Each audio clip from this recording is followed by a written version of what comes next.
মুশরিক কাকে বলে? মুশরিক কিন্তু কোনো গোষ্ঠীর নাম নয়। মুসলমানদের ভিতরেও মুশরিক আছে না নেই? এটা কিন্তু কোনো গোষ্ঠীর নাম না। মুশরিক এটা মুসলমানদের মধ্যেও থাকতে পারে, আছে। আর মুনাফিক তো মনে হয় আলাদা জাত নাকি? মুনাফিক কোন গোষ্ঠীর মধ্যে থাকে? মুসলমানদের মধ্যে আছে না নাই?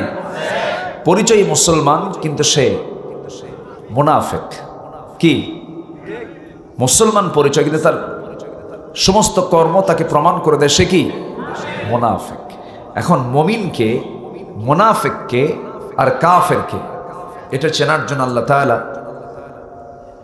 বহু জায়গায় তাদের চরিত্রগুলো ফুটে তুলেছেন।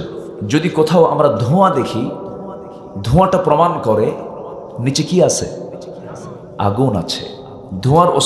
ধোঁয়া প্রমাণ করে এখানে আগুনের অস্তিত্ব আছে। যদি কোনো ঘরে গিয়ে দেখি এখানে গোবর, ওখানে গোবর, ওখানে গোবর, প্রমাণ হয় এটা কিসের ঘর? গোবরের ঘর। যদি কোথাও গিয়ে দেখি, কোনো একটা স্টলে গিয়ে দেখি যে এখানে বিড়ির মাথা কি বিড়ির গোড়া, এখানে বিড়ির গোড়া পড়ে আছে, ওটা কিসের ঘর? হ্যাঁ, বিড়ি খাওয়ার জায়গা। আচ্ছা, তাহলে একটা জায়গা প্রমাণ করে, ধোঁয়া প্রমাণ করে আগুন আছে, ঘরের মধ্যে গোবর থাকে প্রমাণ করে এটা গরুর ঘর, আর বিড়ির গোড়া পড়ে আছে মনে হয় এটা বিড়ি খাওয়ার জায়গা। তো মুনাফিকের কিছু লক্ষণ আছে। এই লক্ষণ যখন আপনার মধ্যেও থাকবে তখন আপনাকে ভাবতে হবে আমি মুনাফিক হয়ে গেছি। কিন্তু এটার সংশোধন হওয়ার উপায় আছে না নাই? আসতে বলবেন না, আছে না নাই? আচ্ছা, আমি সূরা মাউন থেকে তেলাওয়াত দিয়ে শুরু করেছি। ঘরের সূরা, মুখের সূরা। যারা নামাজ পড়ি নিয়মিত এই সূরাটা পড়তে পড়তে শুনতে শুনতে মুখস্থ হয়ে গেছে। কিন্তু এই সূরাগুলো কিন্তু প্রথম দিকের সূরা, যে সময় রাসূল মক্কায় মার খাচ্ছেন এবং কবিতার যত সৌন্দর্য এগুলোকে উৎখাত করে দিয়ে, তাদের কবিতার কোনো সৌন্দর্য নাই। কোরআনের কবিতার কাছে, কোরআনের সৌন্দর্যের কাছে তাদের কবিতা একদম ম্লান হয়ে যাচ্ছে। এটা প্রমাণ করার জন্য আল্লাহ তাআলা ছন্দের মতো করে এই সূরাগুলো নাজিল করেছেন। এই সূরাতে আল্লাহ তাআলা নুন, ম্যাক্সিমাম আয়াতে নুন দিয়ে আল্লাহ তাআলা শেষ করেছেন। শুধু একটা আয়াতের শেষে শুধু মিম আছে, সব নুন দিয়ে শেষ হয়েছে। আবার আপনি ভাববেন না যে এটা শুধু কবিদের কিতাব, না, এটা কবিতার শুধু কিতাব নয়। কবি কবিতার তথ্য পাবে, সাহিত্যিক সাহিত্যিকের তথ্য পাবে, একজন লেখক লেখার তথ্য পাবে, একজন সায়েন্টিস্ট সায়েন্সের তথ্য পাবে, একজন ডাক্তার চিকিৎসার তথ্য পাবে, একজন রাজনীতিবিদ রাজনীতির তথ্য পাবে, একজন রাষ্ট্রনায়ক রাষ্ট্র পরিচালনার তথ্য পাবে, একজন বিচারক রায়ের তথ্য পাবে। সবকিছু এর মধ্যে আছে না নাই? আছে, সব কিছু আছে। আল্লাহ তাআলা ওই সময়ের যারা কবি বড় বড় ছিল, এত বড় কবি তারা ছিল, এক কবির সংজ্ঞারে কবি হাজার লাইন কবিতা যখন বলে ফেলতো, একবার শুনি সে মুখস্থ করে ফেলতো। এত প্রখর ধী অনুভূতি সম্পন্ন মেধাবী প্রখর কবিতারা ছিল। ওই সমস্ত কবিদের সামনে যখন এই সমস্ত আয়াতগুলো নাজিল হলো, সঙ্গে সঙ্গে তারা মনে মনে চিন্তা করলো, মুহাম্মদ তেমন সুন্দর করে কখনো রচনা করতে পারবে না। এই সুন্দর কবিতা, সুন্দর এর গাঁথনি, সুন্দর সাহিত্যিক রস প্রমাণ করে এটা দুনিয়ার কোনো লেখকের লেখা বই নয়, এটা আল্লাহর পক্ষ থেকে নাজিল হওয়া। জোরে বলেন সুবহানাল্লাহ।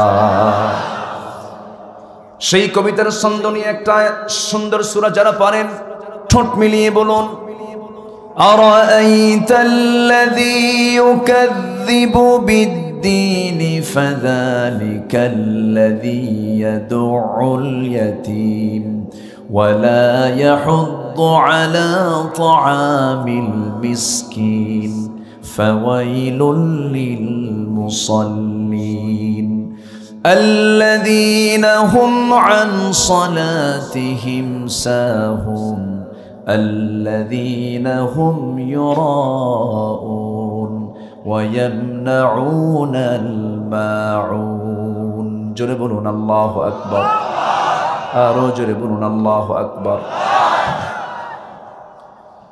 আমার ভাইয়েরা এই সূরার ভিতরে কিছু চরিত্র তুলে ধরা হয়েছে অধিকাংশ মুফাসসির তারা তাফসীর করতে গিয়ে তারা বলেছেন এই সমস্ত চরিত্রগুলো যে বান্দার মধ্যে থাকবে তারাই হবে টাটকা মুনাফিক তারা হবে কি তাহলে এখন এই সূরাটা কি চেনার সূরা বলেন কি চেনার সূরা সেই সূরাটার নাম কি সূরা মাউন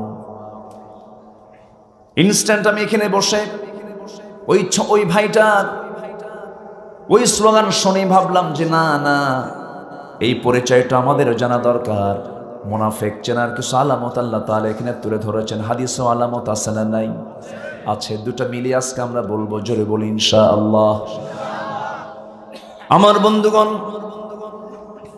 মুনাফিক যদি আল্লাহ তাআলা সূক্ষ্মভাবে মুনাফিকের যদি বিচার করেন আমিও পাকড়াও হতে পারি আপনিও পাকড়াও হতে পারেন একজন দামি সাহাবী হানজালা রাদিয়াল্লাহু তাআলা আনহু একদিন মদিনা রাস্তা দিয়ে চিৎকার মেরে মেরে বলছেন না ফাকা হানজালা না ফাকা হানজালা হানজালা মুনাফিক হয়ে গেছে হানজালা মুনাফিক হয়ে গেছে চিৎকার মেরে মেরে পাগলের মতো যখন বলতেছিলেন সাইয়্যিদিনা আবু বকর সিদ্দিক রাদিয়াল্লাহু তাআলা আনহু সামনে দাঁড়িয়ে বলছেন হানজালা তুমি এমন করে এই কথা বলছো কেন কি হয়েছে তিনি বলছেন ভাইরে নবীর সামনে যখন বসে থাকি তখন দুনিয়ার কথা মনে হয় না কিন্তু আমি যখন বাড়িতে চলে আসি তখন দুনিয়ার কথা মনে হয়ে যায় আখিরাতের কথা তেমন মনে থাকে না দুনিয়ার সংসারের কথা মনে হয়ে যায় এই জন্য আমি বলতেছি আমি মনে হয় মুনাফিক হয়ে গেছি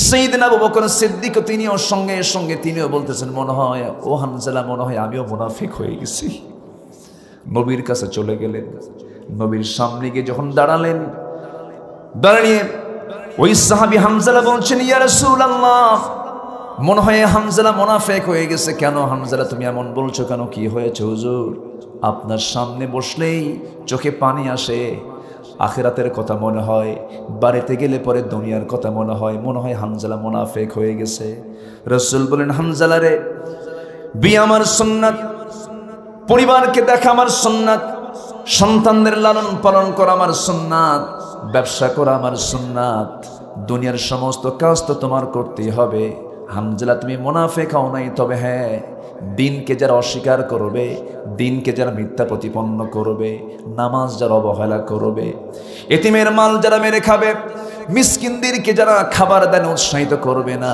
এরাই হলো টাটকা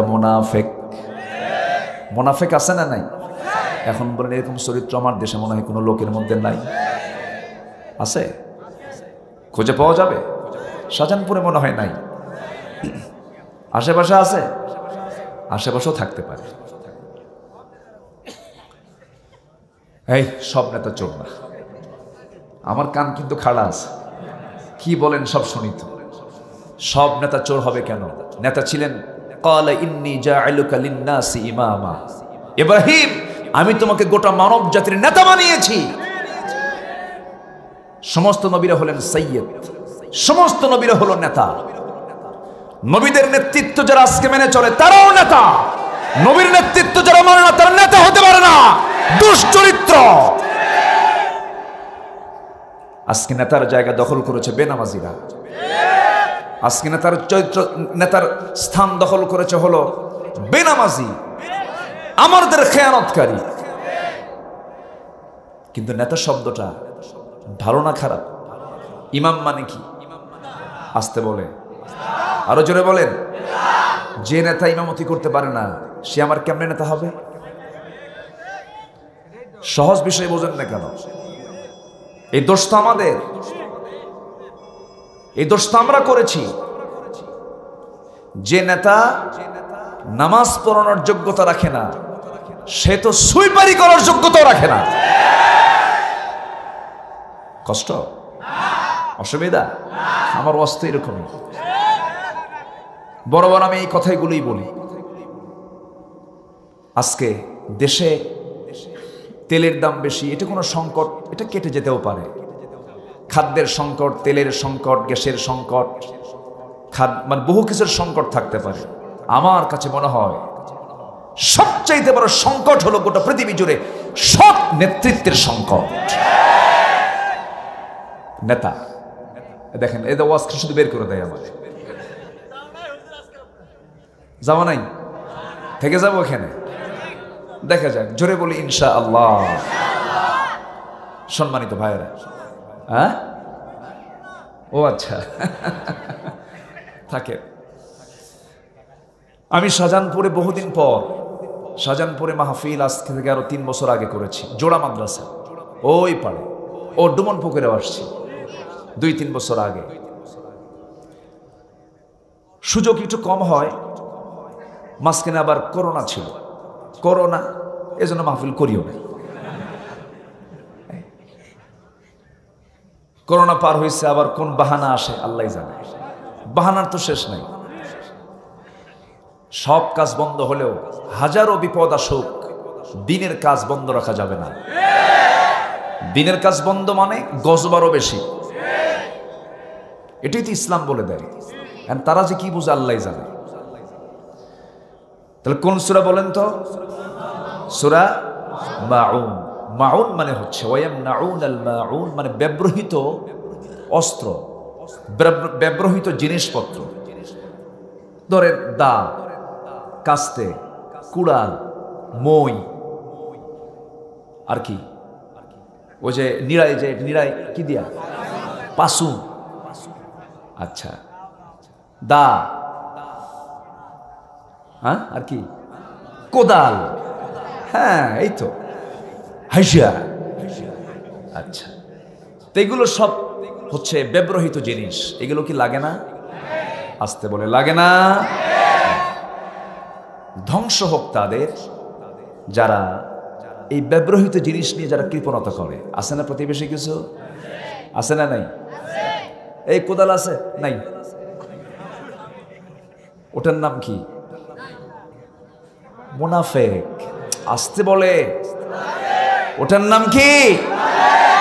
মুনাফেক। ভাই দাটা দাও তো, খুব জরুরি, কিনতে পারিস না? নাই। আছে না নাই? সামান্য তোমার মুমিন ভাইকে এতটুকু দিতে তোমার কৃপণতা আসে, তুমি কি করবা মুমিন ভাইকে দিয়ে? অথচ সাহাবীরা কি করেছেন? সাহাবীরা কি করেছেন? মক্কা থেকে মদিনায় নবীর উপরে যখন হিজরতের অর্ডার হয়ে গেল, মক্কার হাওয়া নবীর প্রতিকূল, রাসূলকে হত্যার সিদ্ধান্ত নিয়েছে দারুন নাদওয়ার বৈঠকে। আবু জেহেল অর্ডার দিয়েছে, কোন ক্রমে আজকে রাতকে পার করা যাবে না, মুহাম্মাদের কাল্লা হাজির করতে হবে। নজরে কন্না আউযুবিল্লাহ।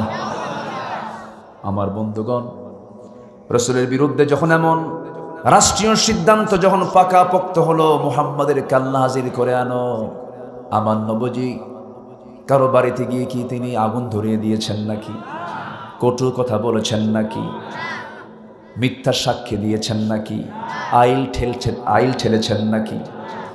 কোনোদিন কারো বিরুদ্ধে একটা কটু কথা যার মুখ থেকে বের হলো না, সেই নবীর বিরুদ্ধে রাষ্ট্রীয়ভাবে সিদ্ধান্ত হলো তাকে দুনিয়া থেকে বিদায় করে দেওয়া। এখান থেকে প্রমাণ মিলে যায়, হকের পক্ষে থাকতে গেলে সবচেয়ে বড় বাধা হলো রাষ্ট্রীয় বাধা, সামাজিক বাধা, ধনাঢ্য শ্রেণীর বাধা, পারিবারিক বাধা। নবীজির জীবনে সব বাধাগুলো এসে সামনে হাজির হয়েছিল, পারিবারিক বাধাও কম ছিল না। সবচেয়ে বড় বাধার প্রাচীর হয়ে দাঁড়িয়েছে আমার নবীর বাবার আপন ভাই, আমার নবীর দাদার আপন ছেলে, নিজের ছেলে আবু লাহাব। সূরা লাহাব আছে না নাই?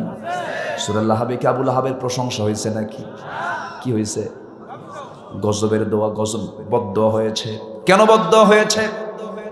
পারিবারিক জীবনের সবার আগে বাধা দিয়েছে আবু লাহাব, রাসূলকে কষ্ট দিয়েছে। নবীজির ঘর হলো আবু লাহাবের পাশাপাশি। নবীজি তার বাবার পৈতৃক সূত্রে যে জায়গা পেয়েছেন, আবু লাহাবের ঘর আমার নবীর ঘর পাশাপাশি ছিল। আবু লাহাব করত কি? রাসূলের বিরুদ্ধে বিষোদ্গার করত, গালিগালাজ করত এবং তার বউ এত অসৎ আচরণ করত। মক্কার সবচেয়ে ধনাঢ্য মহিলা খাদিজাতুল কুবরা রাদিয়াল্লাহু তাআলা আনহা, তিনি যখন তার ঘর থেকে বের হয়ে যখন উঠানে দাঁড়াতেন, আবু লাহাব করতে কি দোতলার ছাদে উঠত, দোতলার ছাদে উঠে তরকারি রান্না করে যে অতিরিক্ত যে সমস্ত ঝুটাগুলো ময়লাগুলো সমস্ত কিছু মা খাদিজার মাথার উপরে নিক্ষেপ করত। এত অত্যাচার করত পারিবারিকভাবে, সামাজিকভাবে। আল্লাহ তাআলা এই অত্যাচারগুলোকে সহ্য করতে পারেন নাই। আবু লাহাবের বিরুদ্ধে আয়াত নাযিল হয়ে গেছে। যারা পারেন ঠোঁট মিলিয়ে বলুন, তাব্বাত ইয়াদা আবি লাহাবি ওয়া তাব্বা মা আগনা আনহু মালুহু ওয়া মা কাসাব সায়াসলা নারান যাতা লাহাবি ওয়া ইমরাআতুহু হাম্মালাতাল হাতাব ফি জিদিহা হাবলুম মিন মাসাদ। আমার আল্লাহ তাআলা নবীকে গালি দেওয়ার কারণে, রাসূলের সঙ্গে বিরূপ আচরণ করার কারণে আপন চাচা হওয়ার পরে রেহাই পেল না আবু লাহাব। তার বিরুদ্ধে গোটা একটা সূরার নামকরণ করে তার বিরুদ্ধে আয়াত নাযিল হয়ে গেছে, ধ্বংস হয়ে যাক আবু লাহাবের দুই হাত, যা সে কামাই করেছে তাও ধ্বংস হয়ে যাক, ধ্বংস হয়ে যাক ওর বউ সুদ্ধা, বউটা বাদ পড়েনি।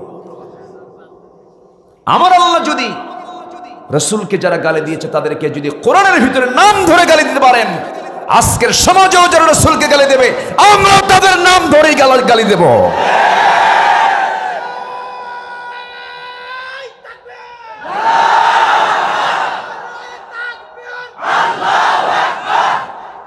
সম্মান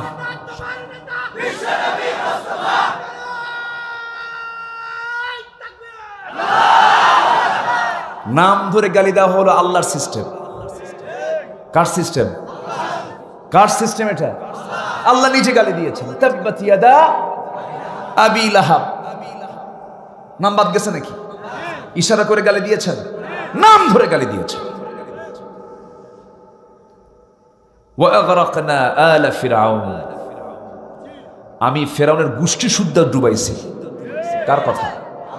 আসতে বলবেন না, কার কথা? অতএব বাতিলদের বিরুদ্ধে কথা হবে নরম সুরে নয়, গরম সুরে।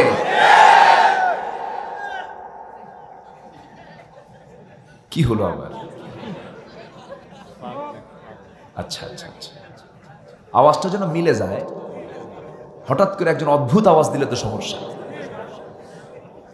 ও তো সাধারণ হবে না, ওটা অদ্ভুত হয়ে যাবে। আচ্ছা, আমি কি আলোচনা চালাবো? কোনো সমস্যা? এত সুন্দর নিরিবিলি পরিবেশ আজকে, আলহামদুলিল্লাহ। মাহফিলটা আজকে কানায় কানায় পরিপূর্ণ হয়েছে। আর এত ক্যামেরা আসছে, এত চোখ সব আমার দিকে। ঠিক আছে, সেই ফরিদপুর থেকে আসছে, ফরিদপুর ভাঙ্গার দেশের মানুষ। এখন তো ভাঙ্গার ভাঙ্গা নেই, ভাঙ্গা এখন চাঙ্গা, তাই না? ভাঙ্গা ভাঙ্গা চাঙ্গা না, চাঙ্গা। ভাঙ্গা নামটা হয়েছিল শুনেছি যে ওই দেশের মানুষ ছাতা ঠিক করত। এখন আর ছাতা ঠিক করা লাগে না, এখন বিশাল কিছু হয়ে গেছে। মামা হয়ে ভাঙ্গা যেতে ঢাকা থেকে মাত্র 40 থেকে 50 মিনিট লাগে, অনেক উন্নত হয়েছে। সে ভাঙ্গা থেকে আসছে। এদিক থেকে আরো বহু দূর থেকে এই ক্যামেরাম্যানরা আসছে। এদের উপরে খুব রাগ আপনাদের, না? দেখতে পাচ্ছেন না যে? আচ্ছা, কিন্তু এদের উপর রাগ করা যাবে না তো? তাও ঠিক, এটা কথা বলি। আচ্ছা, রাগ করা যাবে না কেন? এরা উপকার করছে না ক্ষতি করছে? এক সময় এই ক্যামেরা হুজুরের সামনে নিলে কি হতো বলেন তো? লা হাওলা ওয়ালা কুওয়াতা ইল্লা বিল্লাহ। হারাম হারাম, এই হারাম হারাম করতে করতে আজকে আমরা শত শত বছর পিছে চলে গেছি, ঠিক কিনা? এই মিডিয়া ফেরেশতাকে সন্ত্রাসী বানায়, সন্ত্রাসীকে ফেরেশতা বানায়। এই জন্য এটা দখল করার দরকার আছে না নাই? বাতিলদের ঘুম নাই।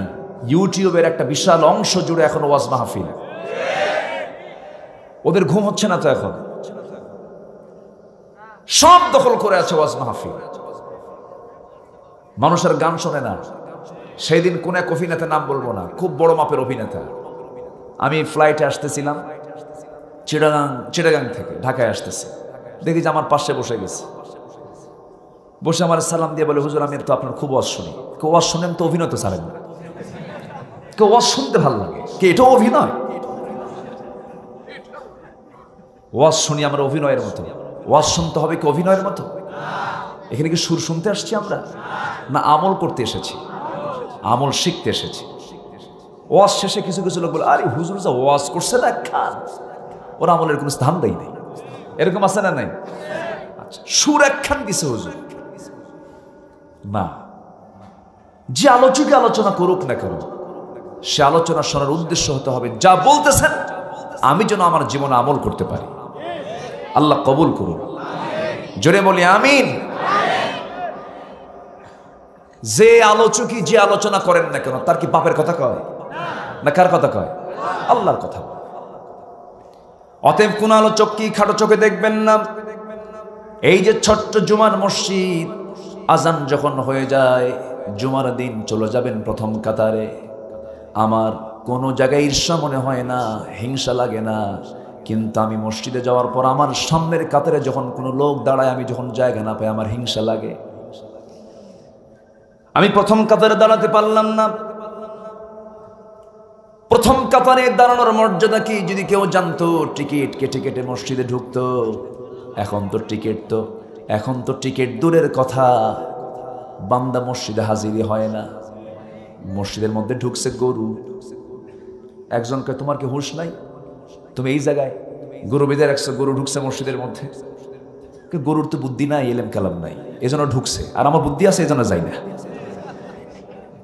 কি কথা কি বুঝতেছেন আপনারা? গরুর বুদ্ধি নাই এজন্য ঢুকছে, আর আমার বুদ্ধি আছে এজন্য আমি যাই না।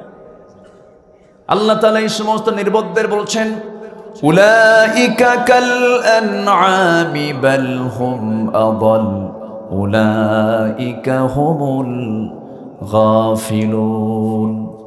এই সমস্ত বান্দাগুলো চতুষ্পদ জন্তুর চেয়েও জঘন্য। গরু তার মনিবকে চেনে, ছাগল তার মনিবকে চেনে, ছোট্ট পিঁপড়া তার মনিবকে চেনে, ছোট্ট চড়ুই পাখি বাবুই পাখি তার মনিবকে চেনে। কিন্তু বান্দা, ইন্নাল ইনসানা লাকাফুর, বান্দা এত অতিশয় অকৃতজ্ঞ যে আল্লাহ তাকে সব দিলেন কিন্তু সে আল্লাহকে ভুলে যায়। আমার ভাইয়ের একটু লাইনে আসি আমরা আবার। কোন সূরা বলেন? কোন সূরা? সূরা মাউনে কার লক্ষণ আল্লাহ তাআলা আলোচনা করেছেন? মুনাফিকের। আল্লাহ রাব্বুল আলামিন তার পেয়ারা হাবিবকে মক্কায় জন্ম দিলেন, তিনি জন্মগ্রহণ করলেন, তার জন্ম হলো মক্কায়। কিন্তু 40 বছর যখন পূর্ণ হয়ে গেল টিকতে পারলেন না। চাচা সামনে দাঁড়ায়া যায়, এত সত্যতা শুরু হয়ে গেল যে তীব্র সত্যতা শুরু হয়ে গেল। আবুল হাব বলল তার ছেলেকে, তুই তোর ভাইকে কেমন গালি দিয়ে আসবি, তোর মুখে যত খারাপ ভাষা আছে সমস্ত খারাপ ভাষা প্রয়োগ করে গালিগালাজ দিবি। আমার নবীর সামনে আবুল আহাবের ছেলে এসে যত জঘন্য গালিগালাজ দেওয়া দরকার সব দিল। আমার নবীজি গালিগুলো শুনে শুধু সেই দিন একটা লানত করেছিলেন, আল্লাহ এই গালিদাতার মৃত্যুটা যেন অবমৃত্যু হয়, কোনো হিংস্র জন্তুর আক্রমণ ছাড়া যেন তার মৃত্যু না হয়। নবীর দোয়া কবুল না মিস, নবীর দোয়া কবুল না মিস। নবী যে দোয়া করেছেন সেই দোয়া কবুল করে নিয়েছেন কে? আল্লাহ তাআলা। সেই ওতাইবা আবুল আহাবের ছেলে রাসূলকে যখন গালিগালাজ দিল, নবীজি তার বিরুদ্ধে যখন এই বদদোয়াটা করলেন, নবীজি বদদোয়া করেছেন। ওই দিন আরেকটা দিন, যেদিন রাসূলকে সেজদা দিতে বাধা দিয়েছিল কাফের মুশরিকরা। নবীজি হারামের ভিতরে যখন তিনি রুকু করবেন, সেজদা দিবেন, বুখারীর বর্ণনা, উতবা, শাইবা, মুগীরা সব কাট্টা কাফেররা নবীর পিঠের উপরে উটের পচা নাড়ি ভুঁড়ি চেপে দিয়েছে। পচা নাড়ি ভুঁড়ি কি সবাই ধরতে পারে নাকি? নোংরা মানুষ নোংরা জিনিস ধরে। পচা নাড়ি ভুঁড়ি নবীর পিঠে যখন চাপিয়ে দিয়েছে, নবীজি উঠতে পারেন না। ফাতিমা রাদিয়াল্লাহু তাআলা আনহার সঙ্গে সঙ্গে দৌড় মেরে গিয়ে সেই পচা নারী ভুড়িগুলো সরাইয়া দিলেন। আমার নবীজি সেখান থেকে উঠে দাঁড়ালেন, রুকু করলেন, সেজদা দিলেন আর বলছেন, আল্লাহ আজকের এই দিনে তোমার কাছে এই ফরিয়াদটা করছে, আজকে তোমার সেজদা দিতে, তোমাকে রুকু করতে যে সমস্ত কাফেররা বাধা দিল, এদের তুমি আল্লাহ তোমার লানত তার উপরে বর্ষণ করো। কবুল করেছেন কে? আসতে বলুন, কবুল করেছেন কে? 7 থেকে 8 জন কাফেরের নাম নিয়েছিলেন, সবগুলো তারা বদর কূপের মধ্যে তারা শেষ হয়ে গেছে। আমার বন্ধুগণ, আমার ভাইয়েরা, আমার নবীজি শেষ পর্যন্ত পারিবারিক বাধার সম্মুখীন হলেন, সামাজিক বাধার সম্মুখীন হলেন, রাষ্ট্রীয় বাধার সম্মুখীন হলেন। নবীজি মক্কার সেই ঘর থেকে তিনি আস্তে করে বের হলেন। দিনের বেলা না রাতের বেলা? বলেন, দিনে না রাতে? রাতের আধারে অন্ধকারে একাকী ঘর থেকে বের হচ্ছেন। সাইয়েদনা আলীকে ডাক দিলেন, আমার আলী এইদিকে আসো। 10 বছর বয়সী যিনি ইসলাম কবুল করেছেন, আমার নবীজি তাকে আস্তে করে ডাক দিয়ে বলছেন, আলী তুমি আজকে আমার ঘরে অবস্থান করবে, আমার খাতা কলমগুলো নিয়ে নাও। সকালবেলা যখন ভোর হয়ে যাবে, আমার সঙ্গে মক্কাবাসীর যে লেনদেনগুলো হয়েছে সেই লেনদেনগুলো তুমি বুঝাইয়া দিবা, কারণ আমি আমার জীবনে কখনো আমানতের খেয়ানত করি নাই। যে মক্কার কাফেররা রাসূলকে হত্যার পরিকল্পনা করে, আর সেই মক্কার কাফেরদের হাতে রাসূল সম্পদ ফেরত দেওয়ার প্ল্যান করেন। সুবহানাল্লাহ বলবেন না? জোরে বলে সুবহানাল্লাহ। মহামানব কাকে বলে? মক্কার কুরাইশরা থেকে হত্যার পরিকল্পনা করতেছি, রাসূল তাদেরকে সম্পদ ফেরত দেওয়ার চিন্তা মাথায় এনে সাইয়েদনা আলীকে ঘরের মধ্যে রেখে চলে গেলেন। যখন চলে যাচ্ছেন, সবার কম বেশি জানা আছে শত্রু রাসূলকে দেখতেছে কিন্তু মারতে পারছে না। ফয়সালা কার? আসতে বলবেন না, ফয়সালা কার? রাসূলকে মারবে। রাসূল করলেন কি? এক মুঠো বালু হাতের মধ্যে নিয়ে নিক্ষেপ করলেন, সমস্ত শত্রুর চোখে বালুকণা পৌঁছে দিলেন আল্লাহর ফেরেশতারা। চোখ ডলতেছে, তরবারি ঝনঝন করে পড়ে গেল। হঠাৎ করে আবার তরবারি হাতের মধ্যে নিয়ে ঘরের মধ্যে ঢুকে গেল। সামনেই বলতেছে, আলী মুহাম্মদ কোথায়? সাইয়েদনা আলী মুস্কি হাসি মেরে বলছেন, ও কুরাইশরা, তোদের চোখের সামনে দিয়ে যায়, তোরা আমারে প্রশ্ন করিস কেন? আল্লাহু আকবার বলবেন না? আমাকে কেন তোমরা প্রশ্ন করো? আবু জেহেলকে গিয়ে বলল, আবু জেহেল, ঘটনা তো খারাপ, আমরা মারার জন্য আসছি, সে তো নাই, সে তো চলে গেছে, কোথায় খুঁজে পাচ্ছি না, আমরা কি আলীকে শেষ করে ফেলবো নাকি? সঙ্গে সঙ্গে আবু জেহেল বলছে, না, আবু তালেবের ছেলে আলীকে আজকে মারতে গেলে আমাদের মধ্যে গ্রুপিং হবে, কন্দল সৃষ্টি হবে, দলীয় কন্দল শুরু হয়ে যাবে। অতএব আলীকে না মারার প্ল্যানটা করাই দরকার। আলীকে মারতে গেলে আমাদের লক্ষ্য তো পূরণ হচ্ছে না, না আলীকে মেরো না। মাথা ঠান্ডা করে তোমরা মুহাম্মদকে খোঁজো, মুহাম্মদ এখনো যায় নাই। আবু জেহেল নেতা জঘন্য হোক, কিন্তু বুদ্ধি কিছু আছে, আছে না? আছে।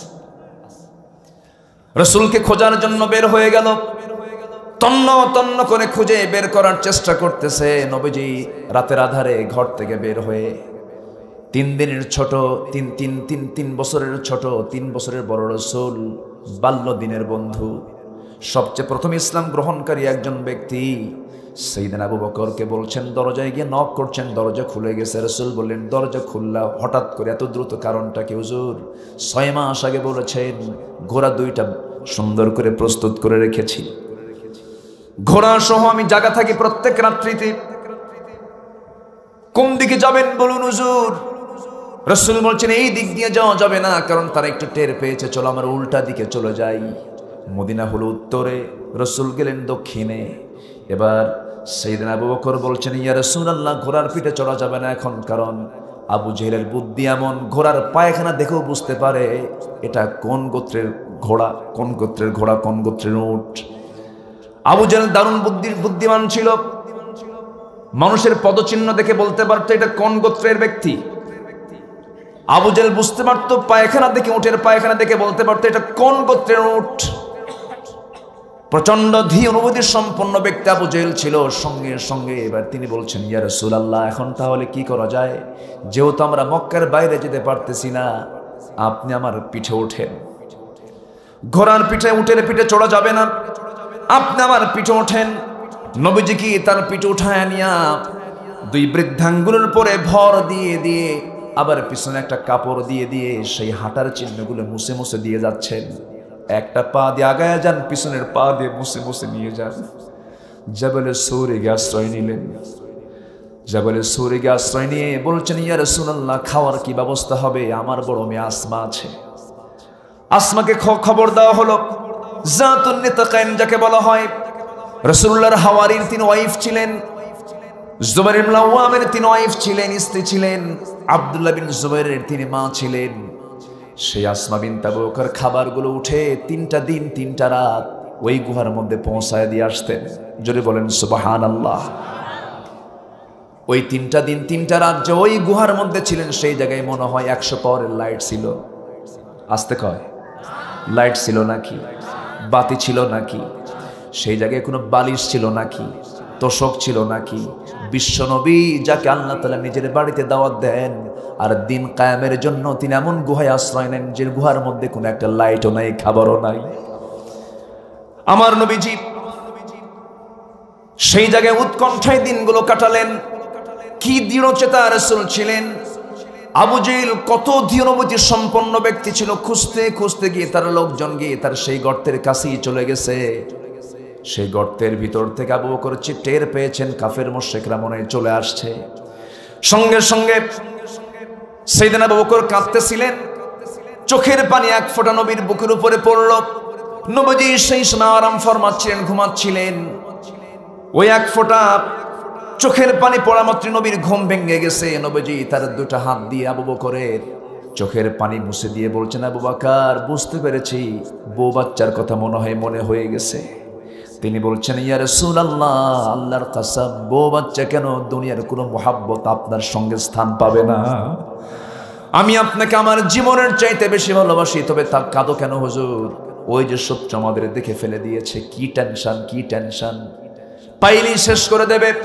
রাসূল মুস্কি হাসি মেরে বলছেন, ওরে আবু বকর, চিন্তা করো না, ওরা আমাদেরকে দেখতে পাবে না, কারণ ওরা শত শত হলেও আমরা 2 জন শুধু নই, আমাদের সাথে আমার আল্লাহ তাআলা আছেন। জোরে কোন সুবহানাল্লাহ। ইন্নাল্লাহা মা'না। আমার নবীজি সেই জায়গা থেকে আস্তে করে নেমে পড়লেন। সুরাকা পিছু ধরল। কি বিপদ দেখেন! সুরাকা 100টা উট পাওয়ার নেশায়, স্বর্ণ মুদ্রা পাওয়ার আশায় সে নবীর পিছে পিছে তাড়া করলো। প্রথমবার তাড়া করতে গিয়ে দেখা গেল সুরাকার সামনের ঘোড়ার 2টা পা বারবার বালুর মধ্যে ডেবে যায়, আবার ওঠার চেষ্টা করে আবার ডেবে যায়। পরপর 3টা বার যখন চেষ্টা করেছে আর পারে নাই। সুরাকার বুঝতে দিল না, সুরাকে অনুমান করতে পারলো এটা সাধারণ কোনো ব্যক্তি নয়, এই ব্যক্তিকে আক্রমণ করতে গেলেই আমার জীবন বিপন্ন হয়ে যাবে, আমি শেষ হয়ে যাব। সাহায্য কার? বান্দা যখন অসহায় তখন তার সাহায্য কে করেন? আল্লাহ করেন। রাসূল তখন অসহায় হয়ে গেছেন, সাহায্যের জন্য কে সরাসরি? আসতে কে সরাসরি? আল্লাহ তাআলা। 2 জন মিলে চলে গেলেন। তার কিছুদিন আগে তার আপন চাচাতো ভাই জাফর বিন আবু তালিব তার বউ পরিবার সহ আবিসিনিয়ায় হিজরত করেছেন। সব চলে গেছেন, নবীও চলে গেলেন। বড় বড় ধনী সাহাবীরা সবাই বউ বাচ্চা ছেড়ে দিয়া, সবাই আত্মীয় স্বজন সমস্ত কিছুর মায়া সব কিছু ছেড়ে দিয়া, খেজুর পাকা বাগান সব ছেড়ে দিয়ে সব মদিনায় চলে গেছেন। নবীজি সাহাবীদেরকে দেখে দেখে মাঝে মাঝে কাঁদেন আর বলছেন, ও আব্দুর রহমান, তুমি কত ধনী সাহাবী, আজকে তোমার বউ বাচ্চা টাকা পয়সা কিচ্ছু নাই। মুস্কি মুস্কি হাসি মেরে বলছেন, ইয়া রাসূলুল্লাহ, আবু জেহেল দখল করেছে আমার বাগান, আমার বাড়ি, আর আমি দখল করেছি জান্নাতের বাড়ি। জোরে বলুন সুবহানাল্লাহ। আমার নবীজি বলছেন, ও আব্দুর রহমান, তোমার জন্য কি করা যায় দেখি, একটা চেষ্টা করব আমি। মদিনার এক আনসারকে ডাক দিয়ে বলছেন, আনসার, আমার আব্দুর রহমান খুব ধনী সাহাবী ছিল, বউটাকে সাথে আনতে পারে নাই, বউ ঈমান আনে নাই, ছেলে মেয়েগুলো ঈমান আনে নাই, এত বড় তার ব্যবসা বাণিজ্য, সে কি করে খাবে তাকে দেখি আমার চোখের পানি আটকাতে পারি না। ও আমার আনসার সাহাবী, দেখো তো আমার আব্দুর রহমানের জন্য কিছু করা যায় নাকি, সে ব্যবসা বুঝে। সে আনসার সাহাবী করলেন কি, ঘোড়ার পিঠে তাকে উঠায় নিলেন, মদিনার সবচেয়ে বড় বড় দুইটা খেজুর বাগান দেখায় দিলেন। দুইটা বাগান দেখানোর পর বলছেন, ভাই এই দুইটা খেজুর বাগান তোমাকে দেখায় দিলাম, যে খেজুর বাগান তোমার পছন্দ হবে সেই বাগানই আমি এই মুহূর্তে তোমার নামে দলিল করে দেব। একটু জোরে বলি সুবহানাল্লাহ। কৃপণ না উদার? উদার। এবার আব্দুর রহমানও কম না, চুপ মেরে শুনতেছেন, কিছু বলেন না। এরপরে বলছেন, ভাই তোমার চাহিদার কেমন করে পূরণ করব? তুমি ইয়াং সাহাবী, তোমার বউ বাচ্চা ছিল, এখন তো বউ বাচ্চা নাই, বইয়ের দরকার আছে না নাই? দেখেন আস্তে আস্তে কয়, এই যুবকরা আওয়াজ নাই? বইয়ের দরকার আছে না নাই? বিয়ে করে নিবা বাপ মা ছাড়া? হ্যাঁ, বাপ মা ছাড়া না বাপ মাকে জেনে? বাপ মাকে জেনে বিয়ে করতে হবে। যে বিয়ে বাপ মা জানে না সে বিয়ে বাতিল। আসতে বলে কেন? যে বিয়ের খবর বাপ মা জানে না সে বিয়ে বাতিল, বাতিল, বাতিল। কথা বোঝা গেল? কথা ক্লিয়ার? হ্যাঁ, ফতোয়া একটা দিয়ে দিলাম। কিন্তু আজকে কি হচ্ছে চোখের সামনে অবলীলা, একটা ছেলে একটা মেয়েকে নিয়ে হাঁটে, আমাদের চোখে বাজে না এটা, আমাদের চোখে মনে হয় এটাই ভালো, ঠিক না? কিন্তু আসলে কি এটা অপরাধ নয়? শুধু কি ছোট অপরাধ না বড় অপরাধ? একটা পরপুরুষ একটা পরনারীকে নিয়ে ঘন্টার পরে ঘন্টা ক্যাম্পাসের সামনে, পার্কে, গাছের গোড়ায়, সিপাই সুপায় আছে না নাই, নোংরামি করে। আর শিক্ষকরা তাদের পাশে দিয়ে যায়, ভার্সিটির শিক্ষকরা বলে, ভালো করে করো, আমরাও করে আসছি তো, আছে না নাই? এই নোংরামিগুলো চলছে। আজ ইডেনকে কলঙ্কিত করা হয়েছে। ইডেন একটা পবিত্র শিক্ষাঙ্গন, এমনও ছাত্রী আছে ইডেনে যারা তাহাজ্জুদ গোজার, তাহাজ্জুদের নামাজ পড়ে, আর সেই ইডেনের ছাত্রীকে জিনা করতে বাধ্য করা হয়েছে। এই সমস্ত অসৎ চরিত্রহীন লম্পট নেতৃত্বকে সমাজ থেকে নিশ্চিহ্ন করা দরকার। একটা ছেলে একটা মেয়েকে নিয়ে হাঁটে, যখন বলা হয় এই ছেলে এই মেয়েটা কে তোমার সাথে, শি ইজ মাই গার্লফ্রেন্ড, বুক উঁচু করে কয় তা। আবার যে ছেলের কোনো গার্লফ্রেন্ড নাই, যুবকরা আবার বলে ও একটা মানুষ নাকি, ও তো কাউয়া, জীবনে তুই একটা গার্লফ্রেন্ড পেলে তুই মানুষ নাকি? আছে না নাই? পুরুষের জন্য গার্লফ্রেন্ড হবে একজন, সে কে? স্ত্রী। বলুন কে? ওয়াইফ। তার স্ত্রী হবে তার গার্লফ্রেন্ড। সর্বোচ্চ কয়টা হতে পারে? আস্তে কয়, কয়টা হতে পারে? এই সুযোগ আমাদেরকে দিয়েছেন কে? আস্তে আস্তে কয় কেন? কে দিয়েছেন? এটা কি মোল্লার কথা না আল্লাহর কথা? বাস, মায়েরা যা মনে করে করুন।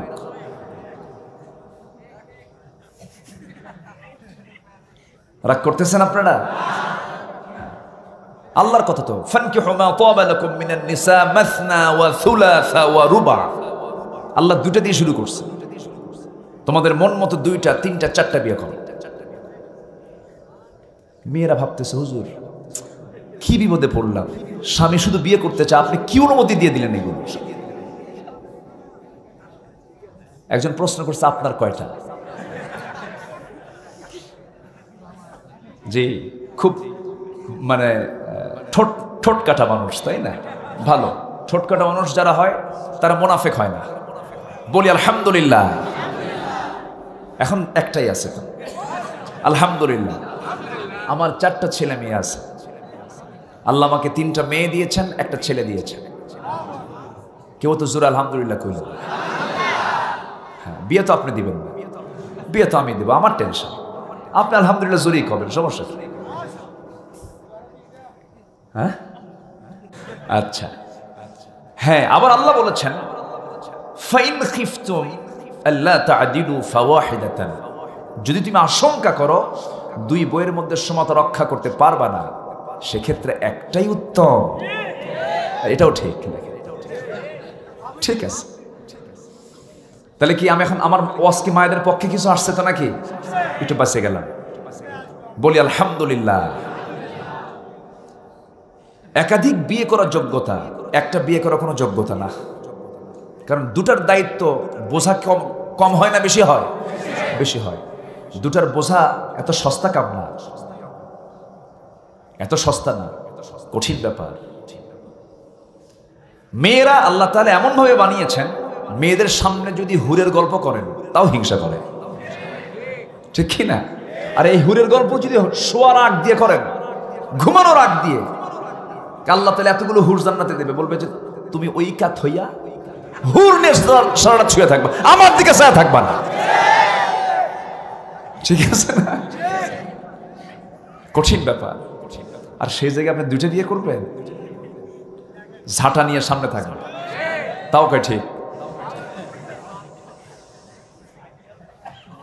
সম্মানিত ভাইয়েরা, ইসলাম অনেক সুন্দর, বলি আলহামদুলিল্লাহ।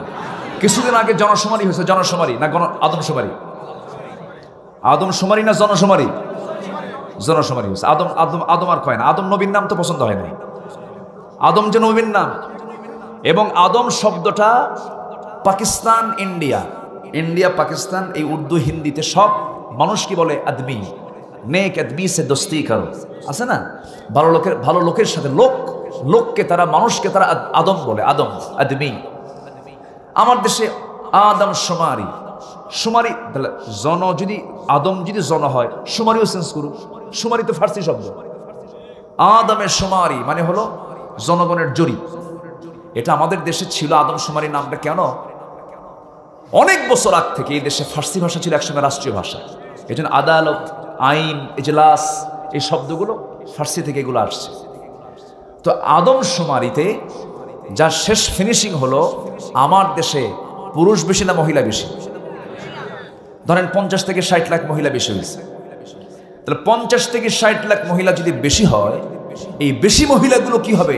জাতীয় সম্পদ, রিজার্ভে থাকবে, হ্যাঁ না? এদের একটা সোশ্যাল সিকিউরিটি দরকার আছে, তাদের সামাজিক নিরাপত্তার দরকার আছে না নাই? একটা নারীর সামাজিক নিরাপত্তা একমাত্র কেবলমাত্র বিয়ে ছাড়া উপায় নাই, ঠিক কিনা? এই জন্য ইসলাম একাধিক বিবাহর ব্যবস্থা করে দিয়েছে। বিধবা আছে না নাই? তালাক প্রাপ্ত আছে না নাই? এদের সামাজিক নিরাপত্তার দরকার আছে না নাই? আচ্ছা, অনেকে আমরা এগুলো নিয়ে ভাবি না তো, খালি কই ইসলামের জায়গায় কেন বললো এই কথা? কোন এক হাজবেন্ড তার ওয়াইফকে বলতেছে, দেখো আমার ওই প্রতিবেশীর স্বামী, মহিলার স্বামীটা মারা গেছে, অসহায়, দিন পথ চলতে খুব কষ্ট হচ্ছে, তোর পাশে তো দাঁড়ানো দরকার, আমাকে প্রস্তাবও দিয়েছে ফ্যামিলি থেকে, আমি কি তাকে বিয়েটা করে নেব? বউ এরকম চোখ বানাইছে, ঠিক আছে তুমি যদি রাগ করো, আমি আর বিয়ে শাদী করতে যাবো না। বিয়ে করে নাই। আল্লাহর ফয়সালা, এই স্বামী, যে মহিলা বাধা হয়ে দাঁড়িয়েছে, এই মহিলার স্বামীটা হঠাৎ করে মারা গেছে, সে বিধবা হয়ে গেছে, বিধবার যন্ত্রণায় কাতরাচ্ছে। হঠাৎ করে তাকে বিয়ের প্রস্তাব দিয়েছে এক পুরুষ, তার আরেক স্ত্রী আছে। এই প্রস্তাব পেয়ে ভাবতেছে, প্রস্তাব তো আমার কাছে আসছে, কিন্তু যে আমাকে প্রস্তাব দিল তার ফ্যামিলি মানবে তো, তার স্ত্রী মানবে তো? রাতের আধারে সেজদায় পড়ে কেঁদে কেঁদে বলতেছে, আল্লাহ ওই পুরুষটার স্ত্রীকে সঠিক বুঝ দিয়া দাও। দেখেন কি কথা, কি বুঝতেছেন আপনারা? কথা কি বোঝা যায়? যার দুঃখ সে ছাড়া কেউ বোঝে না। বিধবার পাশে যে দাঁড়ায়, অনাথের পাশে যে দাঁড়ায়, ইতিমের পাশে যে দাঁড়ায়, সে মুমিন। আর ইতিমের পাশে যে দাঁড়ায় না, বিধবার পাশে যে দাঁড়ায় না, তারা হচ্ছে মুনাফিক। কথা